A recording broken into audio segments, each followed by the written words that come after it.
Good morning and welcome to your favorite Friday morning podcast, Conversation with Buddy, brought to you by The Rec. And the reason why we say The Rec, it's a cool place to bring your friends, family, coworkers. It's a great place to hang out. It's fun. It's affordable. And you should bring your crew down. It's a lot of fun. We also do a ministry here called Valor Mentoring. And if you want to learn more about what that looks like, we want to tell you more about that as well. This morning, I have a guest. He's also a friend. I think we've been friends for maybe 25 years or so.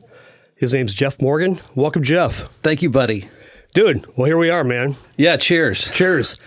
Bright and early, coffee. I know it. So Starbucks. You and I meet, well, every week if we're around. Mm-hmm. Oftentimes we're not. You're gone. It seems like you're on vacation more than me, though. I don't think that's true. Oh, I do. No, because you're going to be gone for a couple of weeks. Maybe. But you and I have been meeting for what? How many years? It's been a long time. I think at least 7 or probably 6 or 7, I think. Yeah. Okay. Mm-hmm. 6 or 7 years. Yeah. Yeah, we've been meeting, try to meet once a week for coffee, and I've enjoyed it, by the way. Me too. We must, because we keep showing up. Well, it's just good to bounce life off of each other. And Yeah. It's good to just get your mind in order. Yeah. At the beginning of the day. Yeah. That's why we meet early. That's right. Okay. So 7 a.m. Used to be French press. Now we meet at Starbucks in case we need to meet earlier or whatever. So, no, I've really enjoyed that. It's good to, like I said, just to reset your week, meet early in the morning, get your priorities right. So, it's good stuff. Well, let me introduce you real quick. I'm going to do a little cheating. I know a little bit about you, Jeff, because I've known you for a long time. All right, let's start. Before you go there, I mean, we met at South Salem Nazarene Church back in like 95. I'm going to go 98. Are you? Yeah, because I was a new believer in 98. That's when I started going back to church. So, yeah. So, 1998, I meet Jeff Morgan. I don't know what happened from there, because I think I changed churches or... Yeah, so did we. Oh, you guys went to Salem Alliance? We did. Okay. Yeah. All right. So, yeah, we've known each other for a long time, and we definitely went different directions for a while. Mm-hmm. But, all right. So, you were born and raised in Southern California. What's the city you were? Whittier. It's Nixon Town. Okay. Mm-hmm. All righty. Richard Nixon. Okay. Gotta love that guy. Okay. Maybe. So Southern California, that was cool. Your mom and dad were married for 61 years. Your mom passed away... almost 2 years ago. Has it been almost 2 years ago? It's been almost 2 years, yeah. July of 2020. That is weird. It literally feels like this last year. I know. It's gone by really fast. You have 3 kids, Trevor, Alyssa, and Allison. Mm-hmm. What are their ages? You would ask me that. They get older every year. Yeah, apparently. Trevor is going to be 29. He's the oldest, yeah. Yeah, so this will be 28, so 27, and then Allison is 24. Okay. Mm-hmm. Cool. All right, you played college baseball. What college did you go to? I went to 2. I went to LA Baptist College to begin with. It's now the Master's College down in Newhall, California. Yeah. And there's a story there. I lasted about a year and a half, and they didn't want me to come back. We'll talk about that. I want to hear the story. What happened? What did you do? But, okay, where did you end up? And I ended up graduating from Point Loma Nazarene University down in San Diego. Okay, nice. You're a Duck fan. I am.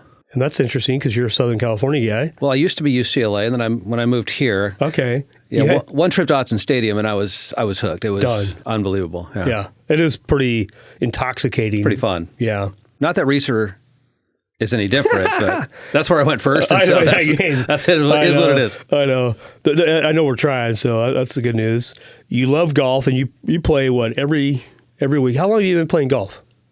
Let's see here. I think we picked that up in our senior year in college because down in San Diego, they had a deal where you could buy like this $50, we'll just call it a punch card, and you could play 10 different courses. So you're playing these nice courses, including Torrey Pines, by the way. Wow. For $5. And Seriously? So we would get those, yeah. And so when we were done, it was a great college. They were just trying to get kids into golf, and so they would just do this for college students. Yeah. And we didn't really have any money, so it was good for us. $5 works, man. Mm-hmm. Well, that's cool. And by the way, I would assume your golf game's really improved every year, Jeff. Is that right? That's a big fat negative. I hear you loud and clear. every day is different. Actually, every hole is different. Every swing is different, and it shouldn't be. But when you just go out and barely hit any balls because you just want to go out and play, that's what you get. I don't practice very much just because I'm busy. Yeah. It's just an enjoyable thing where I can just go on the golf course and I can just kind of clear my head and just get away from things as much as I possibly can. But it's a great reprieve for me. Yeah. So do you golf once a week, twice a week? What's that look like? It depends on the weather. It depends on the time of year. Okay. So summertime, you might go? I used to play a lot in the winter, but the older you get, your body just can't do that anymore. So I used to do that probably up till I was about late 40s. Yeah. And I just can't do that anymore. Unless I go south. I fly south for the winter sometimes, and I'll get some rounds in there. So, but, in the summertime, I like to get out there a couple times a week. Mm-hmm. And you're turning 60 this August. I am. Dude, you're getting old. I know. I feel it. Well, hey, let's go back a little bit. I want to hear a little bit about your upbringing. Sure. I mean, it's rare. I mean, divorce happens. Yeah. And the fact that your mom and dad were married for 61 years, what was that like growing up in Southern California? I assume you surfed? Are you a surfer? I did. Yeah, I surfed. When did I start surfing? When I was about 19. And then when I moved here, obviously, I kind of stopped. I mean, when I went home, I'd go back and I'd get out in the water a little bit. Yeah, I don't think the Oregon coast is really people do designed for. I know, but you got to wear a really thick. I don't know what millimeter that your wetsuit is, but it's one where you can barely move. So I'm just not into doing that headgear, booties, and the whole 9 yards. I'd rather just be out there in trunks and maybe a rash guard, for your chest. But so I did 19, and so I was 30 when I moved up to Oregon. So all right. What is that? About 11 years. It was fun. I really, really enjoyed doing that. Yeah. There's nothing like it, buddy. I mean, I don't care. Golf doesn't do any justice to being out in the water. Seriously. Catching a wave. And if anybody's ever gotten tubed, it's the most unbelievable sensation having the wave come over you. And it's just like you're in there, man. You're listening. So you did that. That was you. Yeah. Okay. Well, hey, we're going to, just go back a little bit. I want to really understand Jeff. I know you as Jeff Morgan, the KYKN guy, local guy, but tell me about how you grew up. What was mom and dad like? How did they influence you to be who you are today? What's that like? And you have two sisters? I do have two sisters, one older, one younger, so I'm in the middle. You're the middle child. Mm-hmm. Okay. I get the picture now. You're the middle guy. It's weird because when the boy is born, from what I understand, second, it's like you are still the oldest child for whatever that is. I mean, it's just when you're the first boy, it's just there's something that comes along with that where it's just, I'm not really in charge, but I mean, I have a lot of influence. So that's interesting. Mm-hmm. I'm like you. I'm not a middle child, but I'm born second behind my sister. So interesting. Yeah. I never knew that. So born in 1964. So that's a long time ago. And things have really, really changed. A little bit. Yeah. So, grew up in the church, went to a Christian church. Actually, my grandfather was the choir director there. He was actually the choir director for Whittier College as well. Very influential, affluent. To go way back further, just as far as my family, his family owned 3 lumber mills up in Washington, and they were the Morrison brothers. And so you had one, Blaine, if you know where Blaine is, Washington around the border, and then Anacortes, and where was the other one? Bremerton. So that's where, so he grew up there and then moved down and went to Biola University. And that was in downtown LA at that point. Yeah. J. Vernon McGee, that's where he was. Is that right? From Southern California. J. Vernon McGee. Mm-hmm. But he wasn't the pastor there when my great-great-grandfather was actually the choir director there. And so that's where Biola was. And so that's where my grandfather met his wife. And so this is on my mom's side. So then they went to Whittier from there. So that's when he got a job at Whittier College, and then at the First Christian Church. They call it Uptown Whittier. And, it actually is a really cool town. I enjoyed growing up there. There's a lot of Spanish folks there now. It didn't used to be that way, but I really enjoyed growing up there. It was great. I've made a lot of good friends, and I still have friends, from down there, right now. But growing up, it's traditional marriage. I mean, my parents were married for 61 years until my mom passed away, like you mentioned earlier. But 2 years ago, my dad's really having some, it's tough. Yeah. He's not the same guy that he used to be, and for, I get it. Well, he comes from the generation where I think the men really depended on the women to do a lot of the everything, cooking, cleaning, shopping, all of it. Yeah, they had a good relationship, but they each had their own individual things that they did. So they were very independent, but yet they were always together, and they always did things together. So really, really good. So a lot of stuff that we did with the church. My dad actually, he was a coach. So he's a very good baseball coach, probably the best baseball coach that I ever had. Your dad? Yes. Not really realizing it at the time because I was kind of a snotty little kid. You know, when you get to be a teenager, I mean, you get a little cocky. Yeah, your dad knows nothing. It's like, come on, Dad, whatever.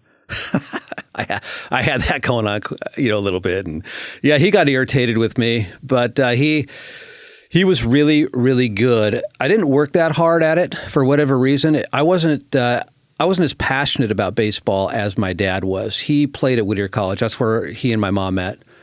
And they got married in 1961. So, yeah, played for Whittier College. And he was a teacher and a coach. And so he was still in that same vicinity. Yeah. Always looking to do something else, though. He's driven by, he wanted to be successful. And he was. And so they bought a house, which they probably should have never been able to buy, but they did. God provided that for them. And, as inflation went up, you can call it prices that go up, but it was inflation that caused them to be able to borrow against that house and go buy other pieces of property, which is what people are still doing today. Yeah. Very, very smart. It was interesting how he did that, too, because he would write personal letters.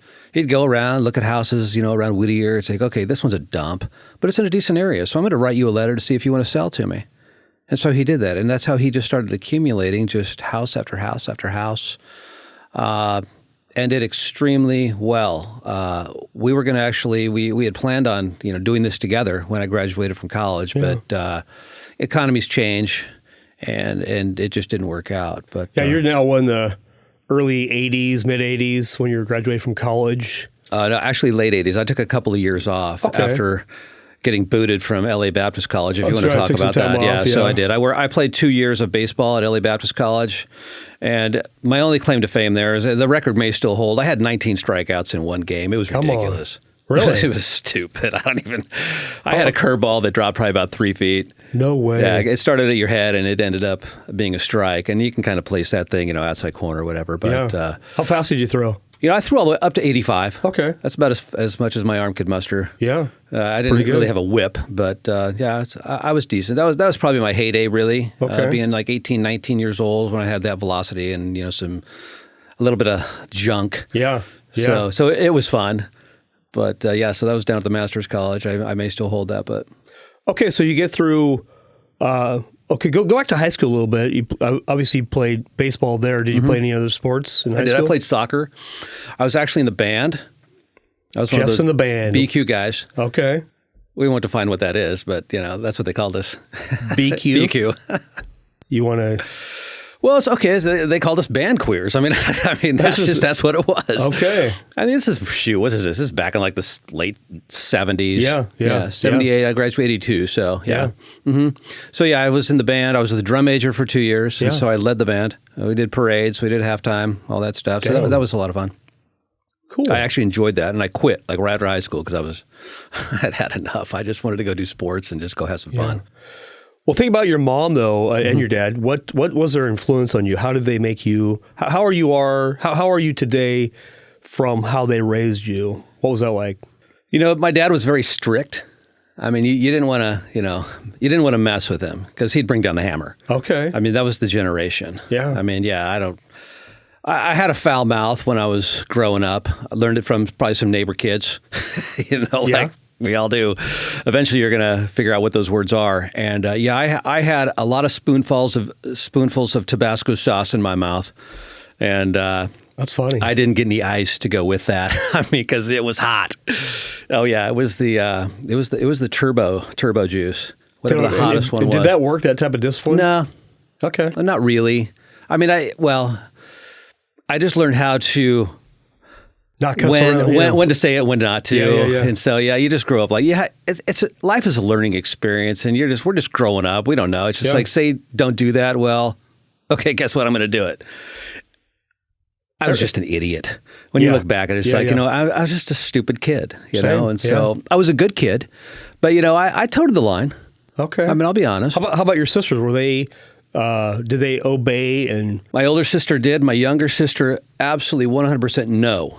Okay. She was, I mean, she drove my parents crazy. Really? And she would admit it. She goes, I was so bad. I mean, everything under the sun she did. Okay. Unbelievable. And she's still alive. I mean, do you think, when you think about that, why is it, I think we grow up sometimes in a church family, we're supposed to be really good kids. Is it the pressure that parents sometimes apply to kids to be good that they miss and becomes legalism more than it does a faith? Yes. Okay. 100% legalism. Didn't really know. I mean, we knew, but we really didn't know. So, I mean, I accepted Jesus when I was 8 years old. No kidding. At a summer camp, and I'm trying to remember what the heck that name was. It was. I remember the church that it was through. It was Granada Heights down there in La Mirada, and for the life of me, right now, I just can't remember what the name of that camp was, but it was cool. And, but the thing is, I accepted Jesus out of fear. I was like, oh, geez, you're going to go to hell if you don't accept Jesus. It's like, oh, I'm accepting Jesus right now. So, but, they told you, but they didn't really. You know what I mean? Does that make sense? So, growing all the way up through high school, I remember rededicating my life at a Keith Green concert back in like 1981. And then I got baptized at the church. Same 1981. So, yeah. Okay. So, yeah, as an 8-year-old kid, a lot of times you don't really understand what the gospel means and what you're saved from. Like, oh, okay, yeah. Until they really do explain, faith or belief in Christ. And if you don't, you go to hell. It was all hell-based, yeah. It was fear-based, not relationship-based. Not relationship-based. And I think the relationship with Jesus, we're a work in progress. What? You think so? Yeah. Oh, man. I'm still just trying to, I mean, I hate to say that I'm still trying to figure it out, but I'm, there's good days and there's bad days. Yeah. And I just think that that's the way that life is. Good years, bad years. Well, that's why we meet every week. I mean, I always tell people are like, why do you meet with people every week? It is for you, but it's really actually more for me.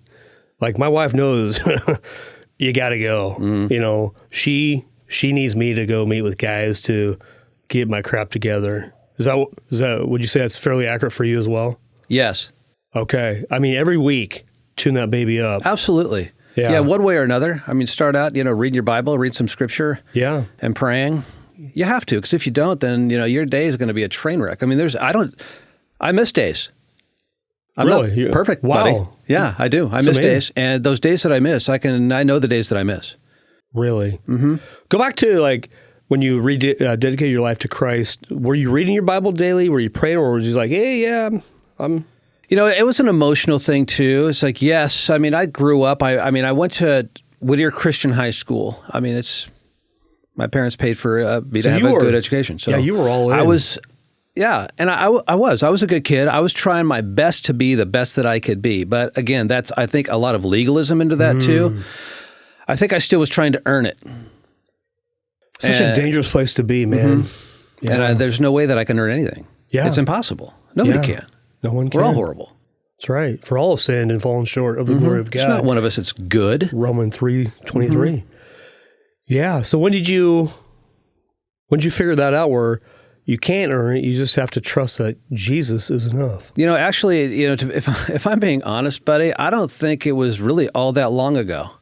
I think I was always trying to earn it, and I never figured out, and I was never really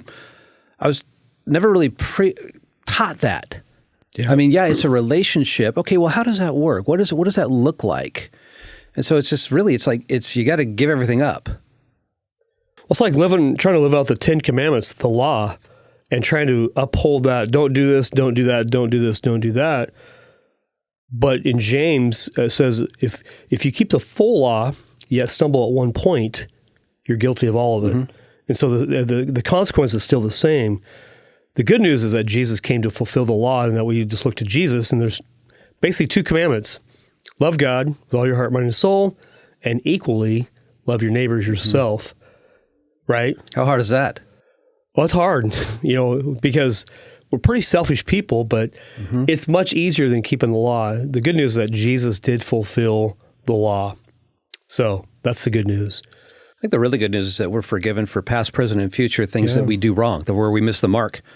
And once you can actually grasp that, I mean, then you're just not worried about anything. I mean, I think it takes away a lot of your anxiety. And I think, for me, I have a tendency to go backwards a little bit. Yep. So sometimes I'll just I'll get in a funk, and I won't be thinking that way. Yeah. If that makes any sense. I think I'm normal.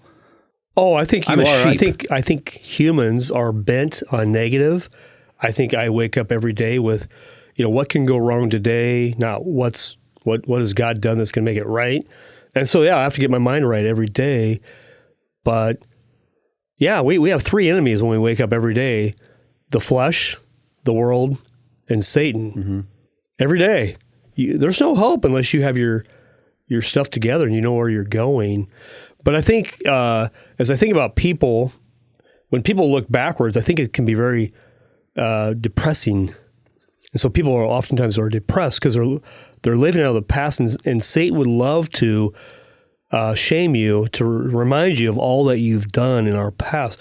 We all have a past that if we could erase it, we would, but we can't. 100%. And so depression is looking backwards. Anxiety is worrying about what might happen tomorrow, but joy is being right here in the present. And so practicing, there's a book that my wife and I are going to read on our vacation. It's called Practicing the Way by John Mark Comer. So we're going to get up every day, go walk on the beach and listen to this book. It's going to be really cool. I like it. Can't wait. That's awesome. Practicing the way. But practicing the way is living intentionally. So how do you do that, Jeff? How do you live in when you know, what's a perfect day for you, I guess, to live intentionally and that you have a good day? That's a great question because every day is different.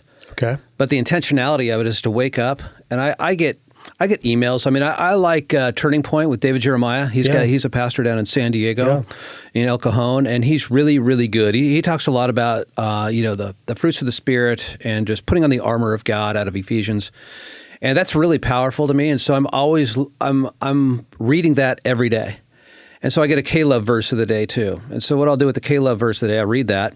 And then, okay, well, what is this verse talking about? And so I'll go and read that chapter of what that is. And so it's different every time. It takes you Old Testament, New Testament. Yeah. And so it's just, and then I just pray about that. Whether sometimes it's just for a minute, other times it's 5 minutes. Yeah. And, but before I do that, I go and I have coffee with my wife. And so I wake up, I have coffee. Yeah. She gets ready for work, and that's when I have my quiet time. So it seems it works out good for us. And then she gets up earlier than I do. Yeah. And so that's her quiet time. And then, so we just have a good system. So how long do you think you've been doing this system where you have this routine? I've been doing it for, 4 years now. Okay, yeah. Just because I got remarried. Yeah. And then we could probably go backwards if we went to just on that stuff. But Kirsten is, she's an amazing woman. Yeah. She's just level-headed and she doesn't get wound up. I mean, she's just very even-keeled, which is awesome. And I call her, you're kind of like a guy. Yeah.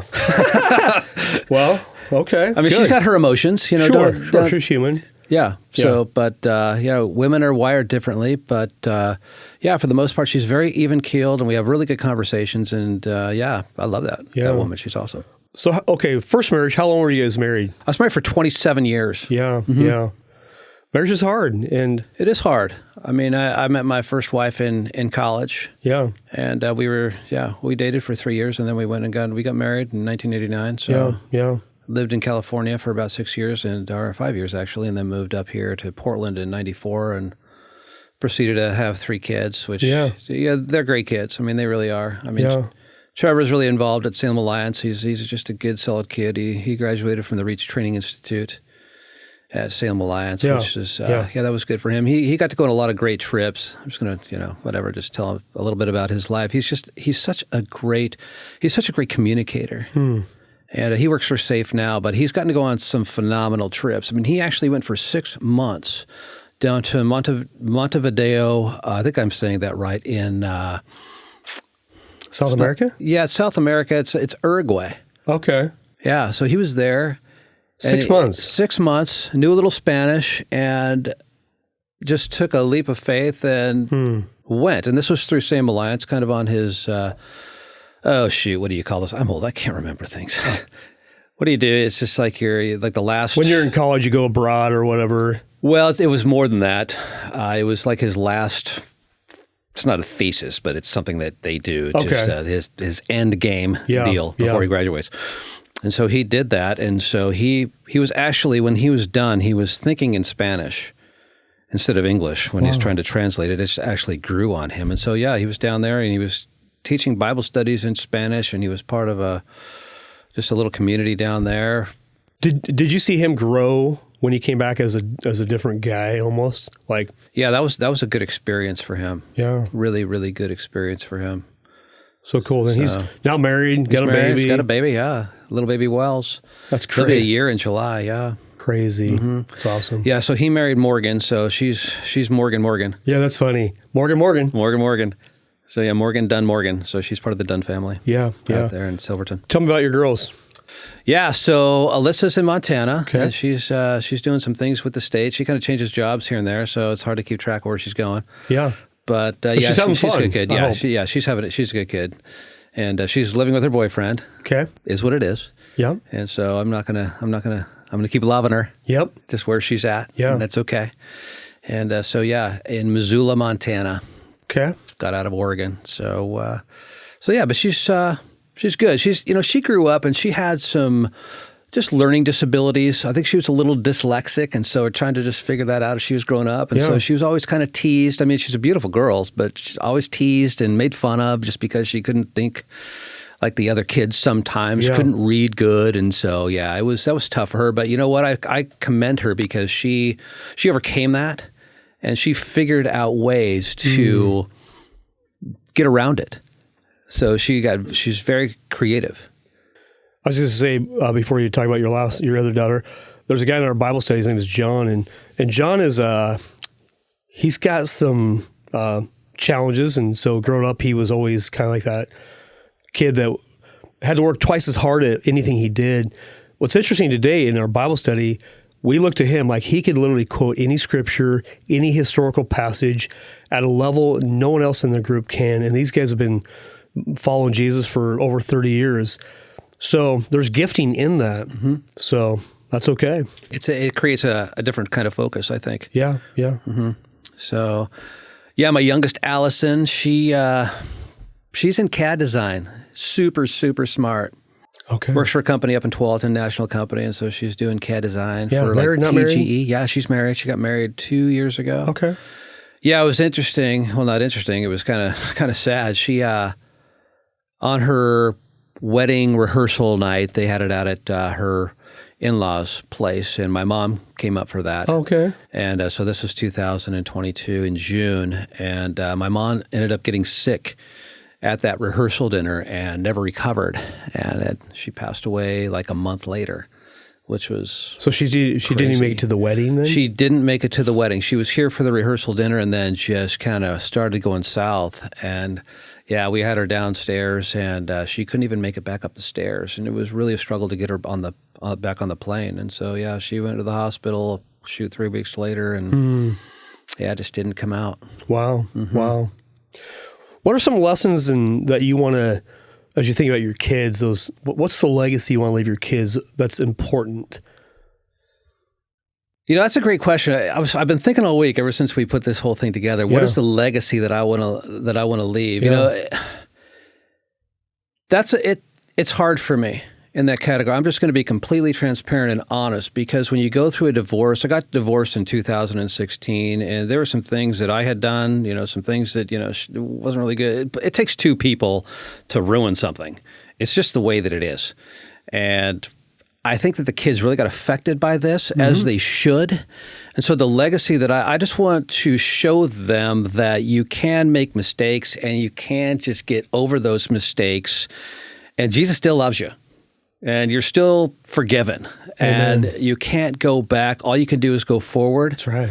And I hope that they can see that just the way that I am now. Yeah. Because I'm not the same guy that I used to be either. Right. So, right. because I was a train wreck. I had my moments, even though I was still going to church and this and that. And I was just, I got angry.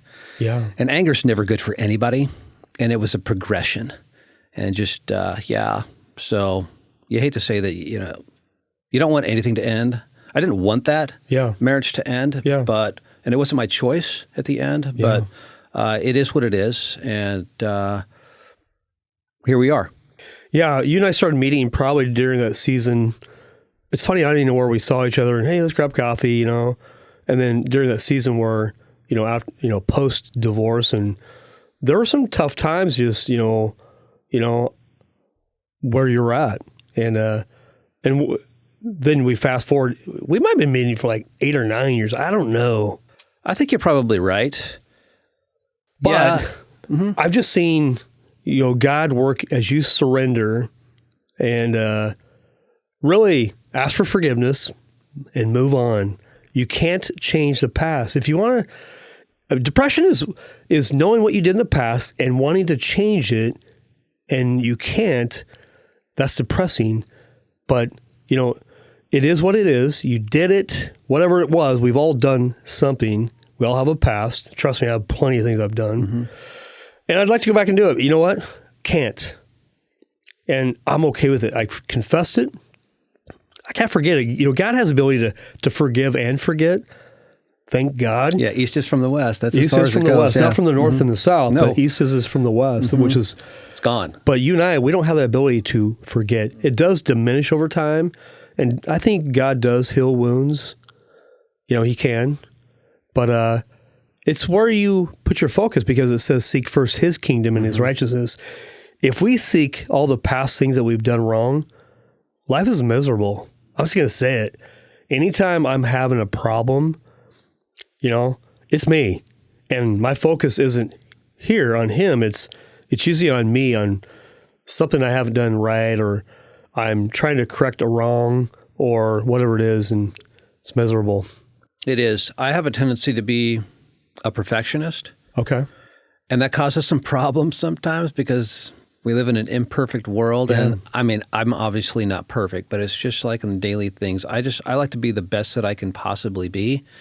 And when I miss the mark, then it's irritating to me. What's an example where... More business wise. So it's not your golf game, it's more business. Well, I mean, golf is what it is. I've come to the reality that I'm not very good. So, yes. Or I'm going to be what I am. I mean, you are what you put into it. Yep. I mean, that's really what it comes down to. But yeah, work-wise, I think that I'm I'm hard on myself. And I think personally I'm hard on myself. I think it's easier for me to forgive somebody else than it is for me to forgive myself, which I don't know if everybody's like that, but that's just me. And sometimes I'm harder on myself than other times. But I think in business-wise, I want to do what's right, and I want to take care of people almost to the nth degree, just because I just want to make sure everything goes smoothly and everything goes perfect, and sometimes things don't.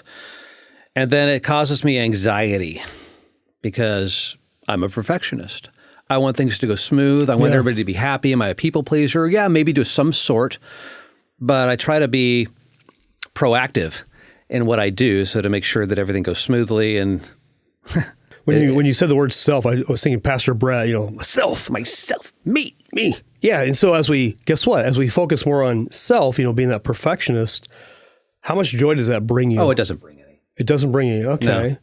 It's just, and that's something that I have to work on. Right. But that's your natural bent toward perfection.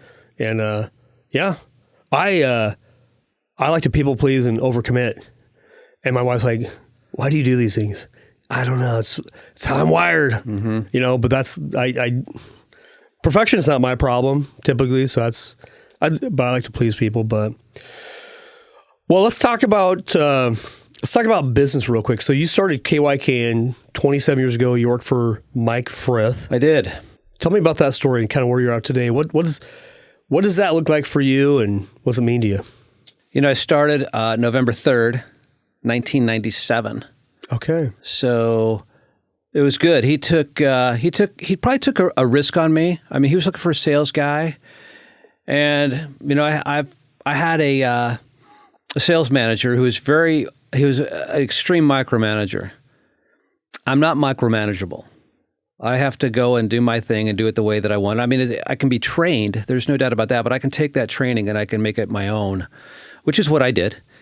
And, it's all relationship based. And so that's really what I learned. I love developing relationships in this town. There's a lot of really good people, a lot of good people running businesses here. And it's been unbelievable to just become a part of that, become part of the community. And I'm an introvert. And so I've got my extrovert. I can do that for a little while. Yeah. And then I've got to go take a nap, just because I can't handle it. So that's why I'm unlike you. I'm not going to overdo my schedule because I know me. I can do so much, and then I got to be done. But back to your question, starting with Mike Frith. Mike was very, very smart. He was a great manager. He was like the national sales manager for Aladdin. I mean, they made knives, thermoses, and so he would go back and negotiate in Taiwan and Japan just for items. And he, before that, he trained in Montgomery. Was it Montgomery Ward? I think it was. Yeah, down in Roseburg is where he started. But he, Mike was like a second dad to me. I mean, he really took me under his wing. And I remember my previous job, I actually worked at Enterprise Rent-A-Car for 3 years and got out of that thing because it was nuts. But my old manager called me a diamond in the rough. I mean, he thought that he saw a lot of potential in me that I probably didn't even see it myself. But Mike just took that and he trained me and let me go and do what I wanted to do. And I developed a lot of relationships just on the golf course, and he was able to just let me go do that, which was awesome. Not a lot of business owners would allow you to do that. But when you can develop relationships and they see what you have and they think it's a viable source of, growing their business, then things work. So I did this for a very long time. And I was always trying to get out of it because there were certain things that, okay, maybe I want to go do this now. Maybe I want to go do that now. But God was always throwing me back to the radio station for whatever reason. I had no idea. It's like that, I want to do this. That looks good. Flipped a couple of houses back in, 05, 06. Did some stock market stuff. That was a train wreck. And I'm just not good at that stuff, but I am good at, this. Yeah. So I always went back to that, and it's always been good. So fast forward to 2021, Mike Frith, he passed away. He got COVID, got a couple of shots, and it got him. And he was in bad health. I mean, he smoked for a number of years, and he quit. I think it was back in 1998, but I mean, he'd smoked for like 40 years. Wow. And so he ended up quitting, and he just had bad lungs. And so I went to the hospital, and he just got pneumonia. And just didn't recover. And we had a feeling if he went in and he did have a lung problem that it wasn't going to end well. So he passed away May 14th back in 2021, and he gifted me 51% because of my loyalty to the radio station, and really nobody else really knew how to run it. They couldn't do it. I mean, it's hard. Yeah, it's not easy. I mean, everything, we all have what we do, and we know it well. At least we hope we know it well. Yeah. Mike had some financial, he got into trouble a little bit. Yeah. And so I, in a roundabout way, just got the shares, from his kids. They really didn't want any part of it. And I don't blame them because, there's a lot of facets to it, and they were involved. Mike started out with the station with his son, Tim. And so they started it, and Tim went and did something else. Mark was hard to work for. I'm going to be honest. I mean, he had his moments, and he was very strict, and you don't cross that guy. You don't give him an ultimatum. I mean, because you're toast. No kidding. Oh, yeah. Yeah, he was a bulldog. Okay. Yeah, I mean, he got better as the years went on. Sure, we softened a little bit over time. And he was a believer, and that changed him over time, too. Yeah. So that was good. And we had some really, really good conversations. And I love that guy. I mean, he was really, really, he was awesome. But the last year, he lost his wife in 2016. And so I got divorced. He lost his wife. So it was a little crazy at the radio station, and tough times. So, yeah. He kind of checked out for a couple of years just because he couldn't mentally. I mean, they were married for a long time back they were married for about 49, almost 50 years. Yeah.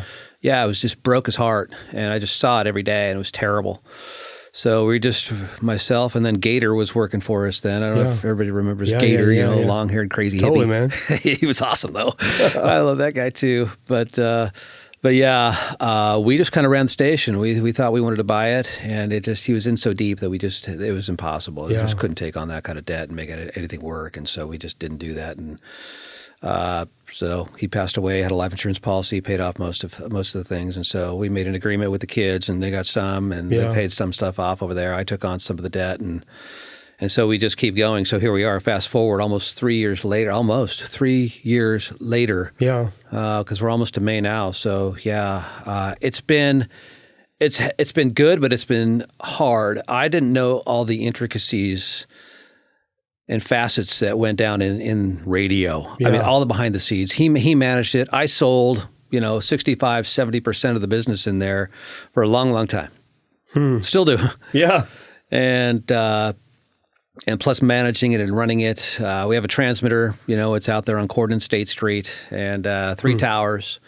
And that's been interesting. That was rat infested and just almost, I was surprised we were still on the air, to be honest with you. Yeah, it was crazy.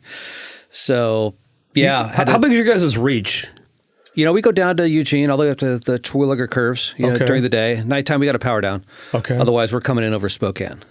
Got it. So we're not a clear channel, which means a clear channel, you're the only one on that channel. Right. So 1430, that's what it is. So we've got other 1430s around that we would just boom in over. So we've got to directionalize ourselves. Yeah.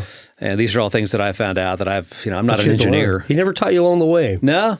That's interesting. Nope. I think he held that pretty tight knit. Well, I mean, when people advertise with you, they're advertising to, Marion, Polk County, Lynn County, Benton County. Mm-hmm. I mean, that's a big reach.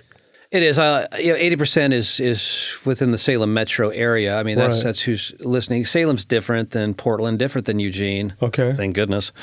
Yeah. But it's getting closer. Anyways, yeah, we're just trying to tell the truth because that's why I believe God kept me there. Yeah. We're there to tell the truth, and I have no problem doing it. And I'm going to flex if somebody pushes on me. Yeah. And if we go down, then we go down in a rage. Yeah. Because it's very, very important in all this. And we live in a world of disinformation right now, and so you've got to pray for wisdom and discernment. And I do that every day. Every day, got to. At certain points of the day, I don't pinpoint that because there's just certain things that happen throughout the day. It's like, oh my gosh, God, you got to help me because I have no idea what to do. Where are we going with this? Do you even want me to do this still? Yeah. What? So, yeah, keep praying, man. That's it. God's got our back, until he does. Well, he always does, but with the radio station, and I'm going to do it until I don't. Yeah. And whatever that looks like, I don't know what that looks like. Yeah. We just had some stickers put on our sign out there at KYKN for people that don't like us, and there was an expletive Trump. Plastered on there, and then just some other, stickers that were inappropriate. So I'm just waiting for the day where I get a rock thrown through the windows of our studio, or maybe somebody comes up with, 9mm and starts wanting to blow us up, or AK. I don't know. People are nuts. They're just crazy, and we're very polarized. Yeah. And so we're really sticking our necks out. Okay. That's what we're doing. Conservative talk radio for sure.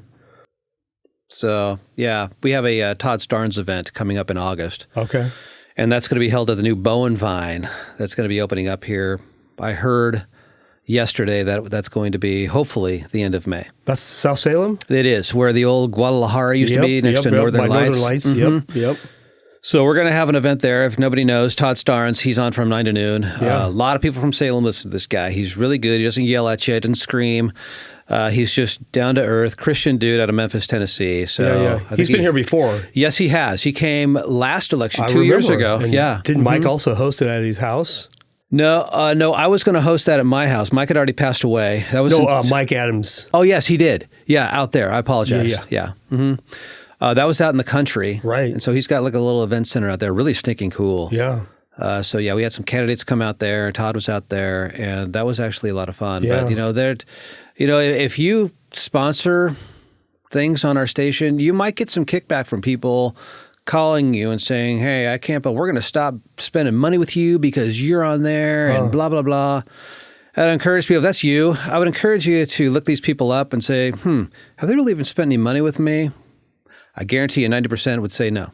Got it. They don't. They're just trying to destroy us. That's what they're doing. Yeah. And so that's what they do. And it is what it is. But we're here for the good fight, for our country, and for truth. Truth it is, man. Truth wins. Well, hey, let's wrap up with this here. We're going to end on a fun note. You turned 60 this year. I do. And you got a pretty cool trip lined out. Phenomenal. Tell us about the trip, man. I'm a little jealous. Yeah, well, I got to tell you, my wife is the ultimate travel agent. She knows me. She books things that she knows that I would really, really like. And so we're going to head out on a red eye in August and go into Chicago.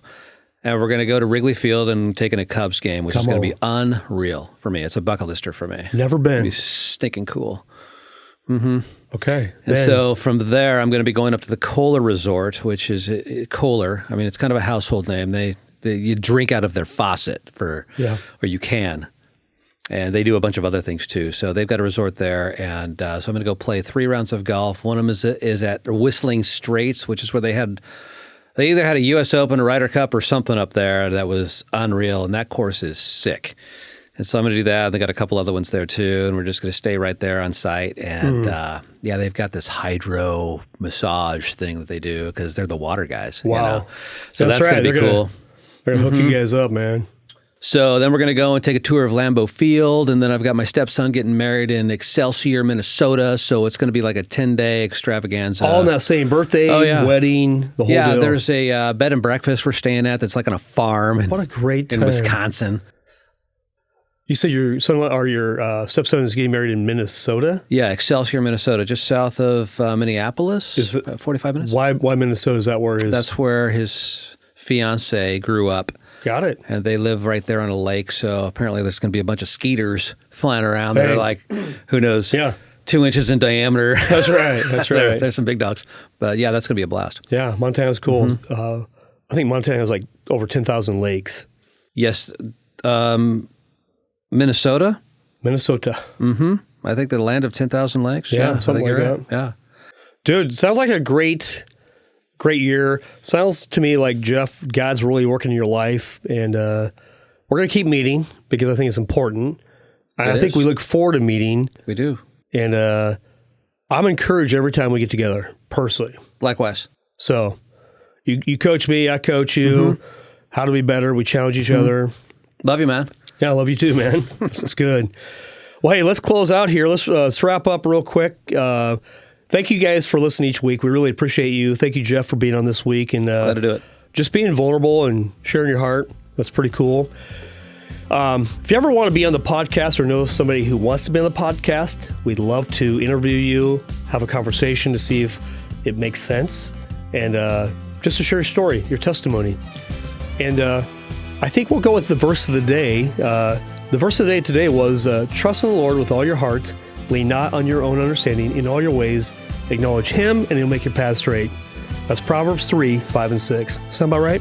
Yeah, I've got that on my front porch. Okay, awesome. Anyway, we appreciate you, Jeff. We appreciate you all, and we'll see you next week. Thank you very much. Signing out. Signing out, man.